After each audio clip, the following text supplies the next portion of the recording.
Hey, welcome. If you were with me last week, you know I'm doing a series based on a book called Messy Spirituality by Michael Yaconelli. I'm calling this How to Love Jesus When Your Life is a Hot Mess. I'm impatient, a bad temper, I drink too much, I cuss a little, I really don't pray or read the Bible a lot, whatever. The point is, being spiritual and being perfect are not necessarily the same thing. In fact, at times they can be polar opposite. But here's the good news. Jesus came preaching this preposterous notion that plain old broken down, messed up people like some of us could still be part of God's family. Like the blind man in John chapter 9 that Jesus healed. You'll remember this story. Listen to this. As he went along, he saw a man blind from birth. His disciples asked him, "Rabbi, who sinned, this man or his parents, that he was born blind?" "Neither this man nor his parents sinned," said Jesus, "but this happened so the works of God might be displayed in him." And then verse 6. After saying this, he spit on the ground, made some mud with the saliva, and put it on the man's eyes. "Go," he told him, "wash in the pool of Siloam." So the man went and washed and came home seeing. Now, at first glance, this is a fascinating story about a literal miracle, but it's also the story of resistance. Because often the miracles and life change Jesus brought to the spiritual scene did not set well with the religious leaders.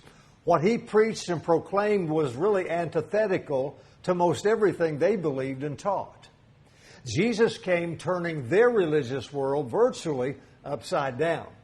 Therefore, Jesus and his followers, and even those who he healed and blessed, were experiencing some great resistance and vitriol from the established religious crowd. But how many of you know, when Jesus is for you, nothing or no one can be against you? So I have three things for you today from this teaching I'm calling Jesus is Always for You. And the first one is this. Because Jesus is for you, he does not want you to get too comfortable with your Christianity. In the next few verses, you can read how twice these Pharisees summoned this man who was healed, trying to get him to denounce Jesus as a false prophet. They didn't like it that Jesus was stirring up the people, causing them to believe that he was a prophet sent from God. They had their religious system. They had it all worked out and kept everyone under their control for hundreds of years. But along comes Jesus, setting people free and making a mess of things. And they were very uncomfortable with that. You see, religion doesn't always like messy people so much. Because messy people tend to be open about their messiness, about their spiritual walk, their victories and their defeats, their faith and their fears, their highs and their lows, their ups and their downs. People who aren't messy, actually, by the way, everyone is messy. Some just pretend that they're not, so they never have to admit it. But church people who are not admitting to their messiness, they hate it when someone comes along and allows others to see their brokenness or unfixedness. So what we have to be careful about is that we don't give in to religious pressure to conform to a certain way of living out the life of Christ within us. The saddest Christians I know are those like the disciples in the boat when the storm came up and they thought they saw a ghost on the water and it was Jesus. "Let me come to you on the water," Peter said. And he did, by the way. But don't you imagine those people in the boat, the other disciples, don't you think they kind of envied Peter? Wished they could have got out of the boat too? You see, it's real easy to just get comfortable, to take our Christian experience for granted, to ride along in the boat. But here's the deal. If you're a follower of God, he won't let you stay comfortable. He will constantly be challenging you and inspiring you and moving you forward, surprising you. And you know why? It's his nature. He is the master of surprises. Think about it. God speaks and creates a universe, complete with donkeys that talk, pillars of salt, a young boy who slays a giant, a sea that splits in two, and a Messiah that heals with mud packs and spit. So because Jesus is for you, he doesn't want you to get too comfortable. Secondly, he does not want you to be deceived. Have you ever had someone say something about you that was just patently false? Or they called you names or put you down or said things just to hurt you? Has that ever happened to you? Watch this in verse 17. Then they turned again to the blind man. What have you to say about him? It was your eyes that were opened. And the man replied, he's a prophet. They still did not believe that he had been blind and had received his sight until they sent for the man's parents. Is this your son? They asked. Is this the one you say was born blind? How is it now that he can see? Now get that. They were basically calling the blind man and his parents liars when they clearly were not. Then in verse 28 it says they hurled insults at him. And in verse 34 it says you have been a sinner from the day you were born. Insults, lies, put down. Most of us know how that feels because we've all experienced it. You'll never amount to anything. You can't do anything right. You're so stupid. You're ugly. You make me sick. You'll never change. All these boxes people try to put us in and that we in turn put them in. Michael Yaconelli tells the story of a woman named Margaret who'd lived a long time with the memory of one day in a schoolhouse that she attended many, many years before. From the first day of class, Margaret and her harsh and bitter teacher, Mrs. Garner, didn't get along. Over the next couple of years, the animosity grew between them until that one fateful day when she was 9 years of age, Margaret's life changed forever. That day, Margaret raced in from recess late again, and the teacher lost it. Margaret, we've been waiting for you. You're late again. Get up here to the front of the class right now. And Margaret walked slowly up to the teacher.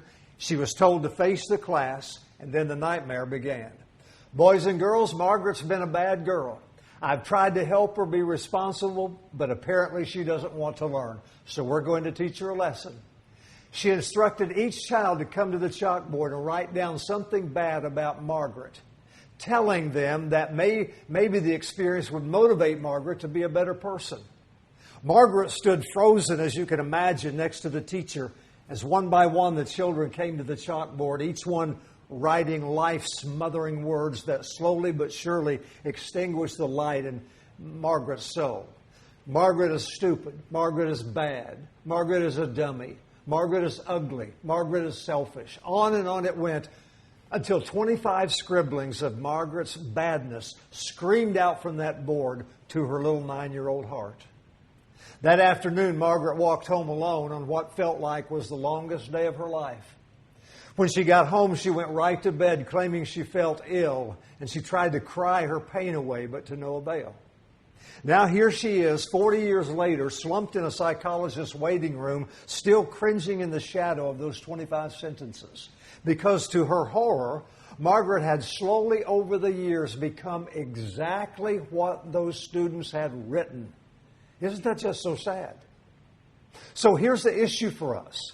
How do we respond? What do we do when we too are abused like that? Do we give in? Okay, I guess I'm just going to be a loser. Do we give up? What's the use? I'll never be worthy. Or do we refuse to be deceived by what we experience and by faith trust the God in us to heal us, to love us, and to remind us that through Him we can do all things? So Jesus won't let us get too comfortable. He won't let us be deceived. And last, He does want us to trust in Him. Again, verse 34 and verse 35, this is great. They replied, "You were steeped in sin at birth. How dare you lecture us?" And they threw Him out. Jesus heard that they had thrown Him out and said, and found Him and said to Him, "Do you believe in me, in the Son of Man?" Now watch this. The religious leaders here condemned this man and threw him out. But Jesus did the opposite. He went back out, searched for this man, refusing to abandon him the way everyone else had. And then when He found the man, Jesus revealed Himself as the Savior. And the man believed on Him on the spot. Notice there's no condemnation in these verses of the man's bad theology or his failure to give the right answers when he was questioned. There is just love and concern and acceptance. Isn't that great? By the way, remember Margaret? After decades of depression and anxiety, she finally sought help. And she was having that last session with her psychologist. 2 long years of weekly counseling helped Margaret finally extricate herself from her past. It had been a long and difficult road, but she smiled at her counselor as they talked about her readiness to move on to the next chapter. Well, Margaret, the counselor began, I guess it's graduation day. How are you feeling? Margaret responded, I guess I'm okay. The counselor hesitated. Margaret, I know this will be difficult, but just to make sure you're ready, I want to ask you to do something. I want you to think back on your classroom and detail the events of that day one last time. I want you to describe each of the children as they approach the chalkboard. And then I want you to remember what each one of them wrote down about you on that day. Now, in one sense, this would be an easy task for Margaret, because even though it had been 40 years, she still remembered every detail. But on the other hand, to go through that nightmare again would mean summoning every ounce of strength and courage that she had. So after a long silence, she began. One by one, she recalled each child. She remembered every detail, every hurtful word, often having to stop to compose herself. Yet she continued confronting every single one of them. Finally, she was done, and the tears would just not stop. Margaret cried for a long, long time before she realized someone was whispering her name. Margaret, Margaret, Margaret. She looked up to see her counselor staring into her eyes, saying her name over and over again. She finally stopped crying for a moment, and her counselor said, Margaret, you left out one person. Well, I certainly did not, she replied. I've lived with this story for 40 years. I know every student by heart. No, Margaret, you did forget someone. Do you see him? He's sitting in the back of the classroom. Now he's getting up and walking over to the chalkboard, and he's picking up the eraser. Can you see him? Now he's erasing every one of those sentences the students wrote. Every one. They are gone, Margaret. They are gone. Now he's turning to look at you. Do you recognize him? It's Jesus. And look, he's writing new sentences on the board. Margaret is loved. Margaret is beautiful. Margaret is gentle. Margaret is strong. Margaret has great courage. And of course, Margaret began to weep. However, very quickly the weeping turned into a smile, and then into laughter, and then into more tears. Tears of joy this time. After 40 dark and depressive years, Margaret was no longer alone and no longer rejected. I love a story with a happy ending, don't you? So listen, here's the takeaway today. Jesus is always for us. Always. And if Jesus is for us, who can be against us?